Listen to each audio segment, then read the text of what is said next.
we consume videos and all, and for me, I consume a lot of like food reviews, food videos and all. No, you consume video, I consume food. No, I said I am Daddy Vibes. I am Baby Q. And we are Cookie Max. Second. Oh, you go to future already, huh? Then he, abang. Then I said, bro. I said, that's right, then, bro.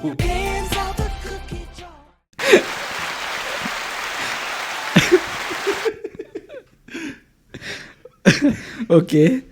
What okay? What's up? We are now tuning into the number one bedtime podcast in your hearts. He is Daddy Vibes. And he is Baby Q. And together we are Cookie Max. Welcome back to another episode of the podcast. Yes, sir. Yes, sir. Thank you for tuning in. We appreciate you tuning in and subscribing. Yes, and for all those who have been following us from the beginning of our journey, a very, very big thank you to us. And don't forget to click like, share, subscribe, and share this with your loved ones and your friends. Comment. Yes. Okay, Daddy. What's up? What are we going to talk about today? What's up? What's up? That's not what we want to talk about. So, okay lah. Basically, we are, not say so-called lah, we are doing a form of business right now. Yes. Right? So, we want to talk about businesses that we have done previously, or, other businesses that people have done, all their failures and their success stories, and yeah, basically just about business. Yes. Right. Okay. So, you know of any businesses that you think it's an awesome business?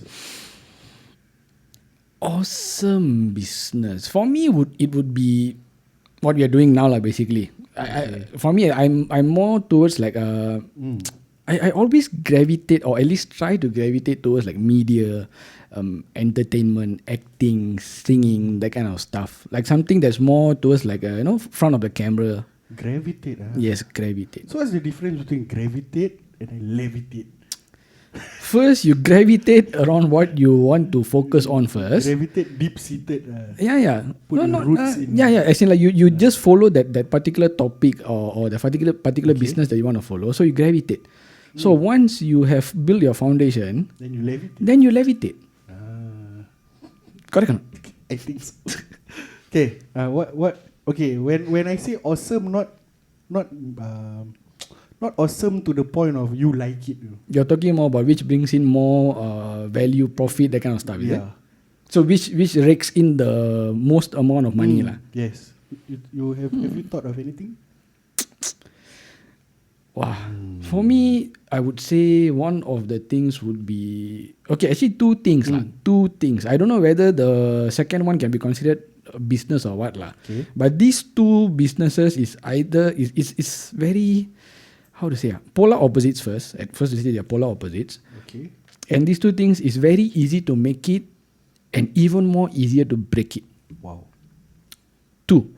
Okay. So first one would be normal lah. Everybody knows, food business. Okay. F&B.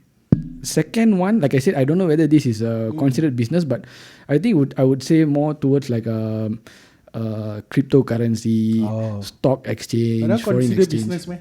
That's the thing. That's why I say I don't know whether it's considered business or not. But I mean, if I was the one doing it, I would call business, it my business.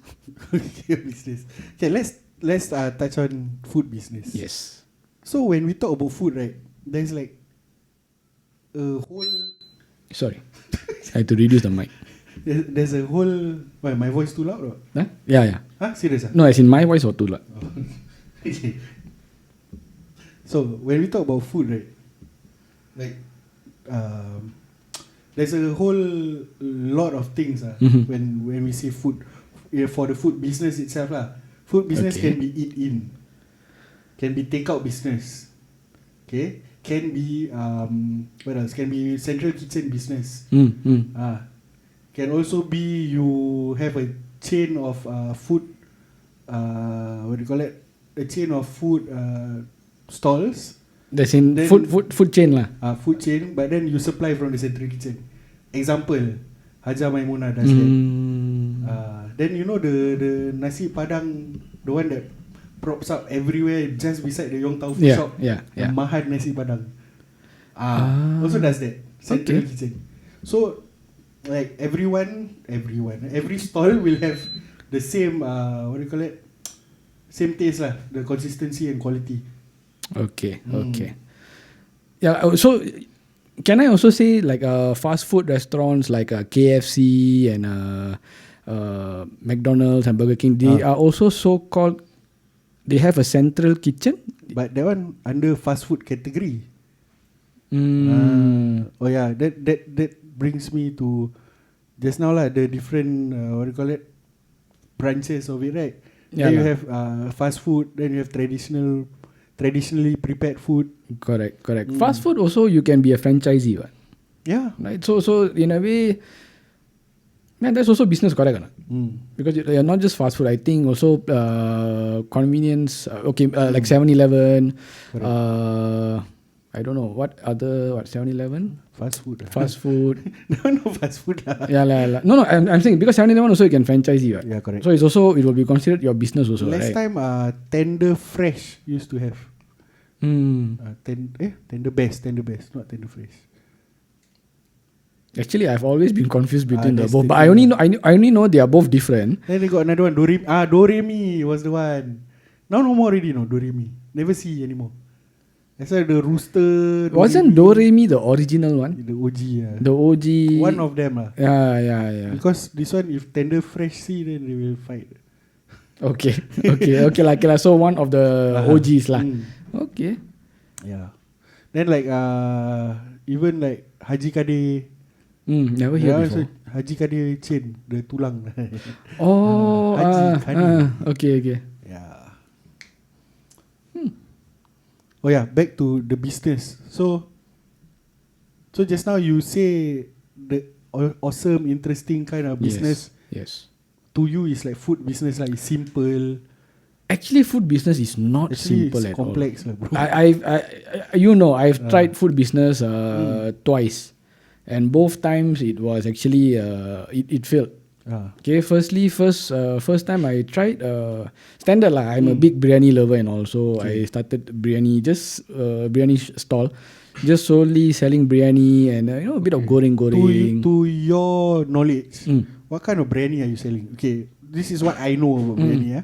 Got Arab biryani. Yes. Got the Malay type of biryani. That one, but Malay biryani is like more like nasi minyak, right? Okay. Then got Indian biryani. Got Hyderabadi biryani. Then got takut. Biryani takut. Got Rajasthan biryani also. Yeah, got a lot. Mine Yours standard is lah. what kind? Indian, Singapore, Indian biryani lah, the usual lah. So come with achar. Yes, of course. Come with achar. Then there are days that we do dum. Oh. So dum biryani is what a lot of people prefer lah. Or at least a lot of people I know that prefers biryani is dum biryani, that kind of thing. So yeah, so first you cook the meat inside the rice together with the rice. Yes. So you half cook or part cook the rice, and then you put the rice and then the meat and then the rice and then the meat. Depends on how you want to layer it, and then you just keep it airtight, seal so the heat doesn't come with out. the white cloth lah. With the white cloth. Like in India, they use the prata dough. Oh, okay. They use prata dough to seal up the sides of the lid and then the pot to make the dum lah. So the dum meaning that you like how to say, like keep all the flavors close inside, cook it all together, that kind of thing. But in Uganda they use the clay cover. But not biryani lah. Yeah, some other The dishes. concept Yeah. is something like that Same. lah. Yeah lah. Like even how Middle Eastern countries, what they do is they dig up a huge pit, and then they put whatever like wood or whatever, they light it up, and then they put I don't know, camel or goat or sheep, and like just cook like that. Yeah.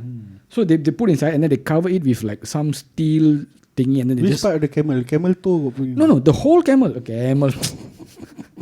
Camel toe we eat in private. Huh? Camel toe we eat and we see in private. Yes, exactly. Wait, let me finish that. So they put the whole camel or the whole goat or sheep or whatever inside, and then they cover it with a metal lid, and then they just dump a whole lot of sand over the lid to keep the heat inside. Nice. So this kind of thing. So yeah lah. So I started off with biryani. And then this was during Bihun biryani got do not? okay. Yeah, I'll get back to that. But yes, we do. But that one is mainly towards home base. Okay. Talk. Don't disturb you. So one started already. This was we started doing during COVID time lah. COVID time, yeah. So we started, and then COVID just. So that's the very first time you started. Very first time, very first time. But somehow we were managing it. You know, we were getting customers. We were getting like regular customers and all. But at that point of time, we were. It was not our own stall. We were so called like renting it out. Oh, so that one you already have a physical stall? Yeah, a physical stall. So we rented out from this contact that we got from one of our relatives. Okay. So we were paying monthly lah, like monthly rental and the water. Expensive not rental? Oh, actually it was like at the point of time, this was in 2020, 2021, maybe somewhere around there, I guess. Can give range? About 800? 800 per month. So how much is one biryani? $8? Depends lah. Mutton is $8 lah. Mutton is $8. So meaning you need to sell 800 biryani to break even. Not 800 biryani, but one is $8 what? yeah lah, one is $8. $800 to Oh, okay. Yeah lah, something like that lah. But in a month lah. In a month. So okay lah, it was going well. We were getting customers and all. Then you know, sometimes the thing about taking rental from someone to start a business is, if they see your business is going up, you're making good money, they have this tendency to, okay lah, you're making good money, like, okay lah, I also need to make good money. Okay, was this the one at the hawker center? Yes. Oh, so hawker center, right? You can sublet. Yeah. Oh, so that fella straight from his DB wherever it is lah. Then he sublet to you. Yeah, either that or maybe like, for example, I bid for the shop, I get the shop. And then I just tell you lah, I got the shop ready, but I don't think I want to run. You want to like just run it under my name or not lah? Then you just pay me. So like you were running under his name lah? That kind of thing. So you just pay me a small like you cover the rental, and then you just pay me a bit of from your profit lah. Oh, already pay rental still must. As in the whole rental rental amount is already included with the profit. It's not like say, okay, this month you make this amount, you give me 10%. No, like everything is all included lah. Oh, okay. So we started making money, and then the normal lah. They see like the owner of the stall see like we making money and all. Then slowly started increasing increasing the rental fee. Then a few months later again increase again. Then I was like very fed up lah. So he come and see lah the shop. Yeah. Normal lah. Even if you don't physically see them around the area, you know lah, because the shop is under their name. For them is they need to see whether everything is okay or not. Okay. Because in the end they might get the fine or whatever, penalty or whatever shit. So during that point of time, probably they came down and then they see, oh, okay lah, got queue and all. Increase. So I told me and my mom, we were both doing it together lah. So I told my mom lah, I think no, like even if we start making more money, they're going to increase the rental, and they know that our situation is, how are we going to suddenly last minute find for different location, and we'll lose the crowd. So their thinking is, since we already have a crowd there, we will be agreeable to the rental amount that they impose on us. Okay, so can give like an example. First it was 800, then you say it increased. So about 2-3 months it was about 800. Then the 4th or 5th month increased by another 200. Then another 2-3 months increase again by another 200. So there was a point of time from 800, I was actually paying 1,500. Wow. That means I need to sell more biryani. And the place I was selling also is like, how to say, is not say a lot of young crowd. So from $8, then you need to sell 100 biryani. That's not right. So you sell $15. So that's the thing. Same amount. That's the thing. Cannot. Because the area that I had the stall is all mainly more towards like the senior crowd. Yeah. No need to talk. This was around Alexandra. And yeah, there are office workers and all, but how to say, normal office workers, they don't really want to spend. want to spend that amount. Unless it's CBD. Correct. CBD different area lah. Yeah. So we like, okay lah, forget it lah. Let's just close down and we see, in the future if we can get any other location. So we stopped. But then we started doing making biryani as a home-based business. Oh, interesting. Home-based business because no rental and everything. But only the downside of it was, how to say, you don't like make as much money as you normally do in a hawker setting. Okay. Because this one is more towards like pre-order. Okay, like normally, like me and my mom, what we do is during holiday periods and okay, when was this? 2021. Okay, somewhere around there, yeah. So at that point of time, yes, I agree with you. But now it's different. Yeah. Now it's different. Yes, yes. Now I agree. It's totally different ball game with the social media. Correct. Yeah. So we started doing home base then.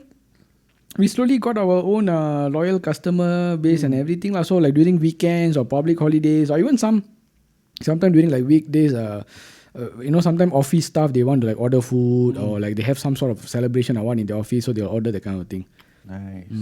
So while that was going on, a few years later, maybe about 3-4 years ago or something like that, we took another shop from one of my mom's relative lah. She was selling appam. Oh, okay. Appam, thosai, vade, curry puff, like so it's all like mainly flour items lah. So we didn't bring our so-called like biryani this one into this. So you did all those? We were still doing biryani during like at home-based business. We were still doing that, but at the same time we were continuing the appam shop. So that one, nice. that one, another issue we faced was not the financial issues where increased rental. No, this one was how to say both that so-called she's a so sort of like my far distant relative, so-called like my grandmother stature kind of thing lah. Oh, okay. So but that was the first time I saw her, like when we went down to see the shop and speaking to her and everything. So we spoke to her, the son and the daughter-in-law and also all agreeable. Then we started lah. But this time round, more than the financial, the rental, all same, like no issues. But it was more like she kept coming down and sitting in front of our shop. Okay, so this is also in Alexandra area. Doing this what? One is ABC Market. Doing what? Nothing, because let's say ABC Market, if you know, is that side all block, right? All over is block, right? So she just stays in the block there. Okay. So she's old lady and everything, I don't know lah. Oh, maybe this one is it at the corner? Yes, okay. Yes. So old lady and all, but she has been running the shop for very long, many years. Okay. She has her own followers and all. So starting we told her, okay, maybe you come down, you sit down, so the people will see your face and everything. So they won't be in a shock. How come got new people in the shop? Where's the old machi? Where's the old lady? We don't want them to give them a shock. And also at the same time, we can also how to say like boost some confidence in her customers to say that we are going to provide you the same quality food and service and all lah. So starting, we told her you maybe for the first 1-2 weeks, you just come sit down for half an hour, then you go back lah, since your house is here. She said okay, but I didn't stop. She kept coming and sitting down. Then it was okay as long as she didn't meddle too much into the way we were doing things lah. Then slowly start lah. Start what? What happened? Start lah. What? Actually, if you do like this better. Actually, the amount if you reduce this much is better. Actually, you can buy this thing from there. You get it, like every small nitty gritty things she wants to like have her opinions on it and all. And also, I had a few issues with her son, who's so called my uncle, far distant uncle. Even he also, when we went out to see the shop, that was the first time we saw him lah. Other than that, I've never seen him before. So he, I think, a bit mental or what, I don't know lah. Maybe a temper issue or what. Like you, for example, I can tell you, for example, like okay, let's say I tell you, uncle, this one we need to do. This one you have to do. I cannot do because it's under your name, so you need to do. Then like, I know lah. You think what? I running shop for this many years. You think I don't know how to do? Then I stun. For me, it's like I'm just telling you that they came down to the shop. They say you need to do this, so I'm just passing the information to you, lah. Not like say like I'm questioning you why you never do. I just say you need to do. So you know that kind of like I don't know, ego or some mental issue or what. So back and forth, we had a lot of issues with the mother and the son. So me and my mom, we were like, nah, I think we shall just put a stop to this having a hawker stall and going through all these financial, not financial, all these like emotional, mental stress. So we just focus lah on our biryani. So that's why we've been doing all this until home now since home base since 2020. Yeah, for about 5. Actually, we started way before that lah. But it's just that at the point of time, they didn't really have so much of regulations between for home base business and also we never really go too deep into it. Oh, but for hawker now they got like incubator program, like different kind of programs. Yeah, all these all came into play when people realized when COVID bro. Not just okay. COVID is part of it, yes. But I think even without COVID also, our hawker culture is sort of like going down. Correct. It's like decreasing day by day. So just to boost the so-called hawker scene, government has to implement this kind of stuff like for example, even the government giving you loan to start your own business and all those things, 30,000 lah, I don't know how many thousand. Like this kind of thing all came into play. Is like maybe during COVID or during COVID time, right? Yeah, that kind of stuff like because of hawker culture is going down. This one the hawker incubator program. Then the young hawker program. Correct. Got a few lah. Then like a lot of new hawkers set up. But the problem is when we talk about hawker, right? Originally, it was all those street food vendors that have been relocated to a central location, which is called a hawker center. Yeah. So they were actually hawking these people all. Correct. I think it was more. You're talking more about like in those days they were more like push carts and then selling noodles by the road store. They just have their own makeshift table and chairs, that kind of thing lah. Because even this also I just not too long ago I kind of like read up on it where all these people were all like doing like push cart vendors and all. So they had to do something in the area. So they had to like establish this so-called they had to establish this so-called hawker system. So that's why they had to relocate all of them. That's why a lot of like you see the OG and all those like olden days. Example Shenton Way. Example the mee goreng. Yes, correct. So you know what I wanted to say. See, I lost my olden days. The olden days and stuff. They had to like if you go to them, if you like talk to them, you realize that their roots actually came from all the way back. When they were pushing carts and selling their noodles or their popiah for and their rojak. Now I think most likely that one their grandfather do it. Or maybe even great-grandfather. Yeah. Because now from what we consume videos and all. And for me, I consume a lot of like food reviews, food videos and all. No, you consume video. I consume food. No, I see. Okay. I visually consume while I'm physically consuming my own food lah. For me, it's like looking at different food, travel vlogs and all. People eating different cuisine is. So from all that, you know, I actually realized that a lot of the local hawkers that they interview, most of them actually are way back from during the push cart times. And their kids, some of them got no kids but the one that have kids, most of them don't want to take over the business. Yeah.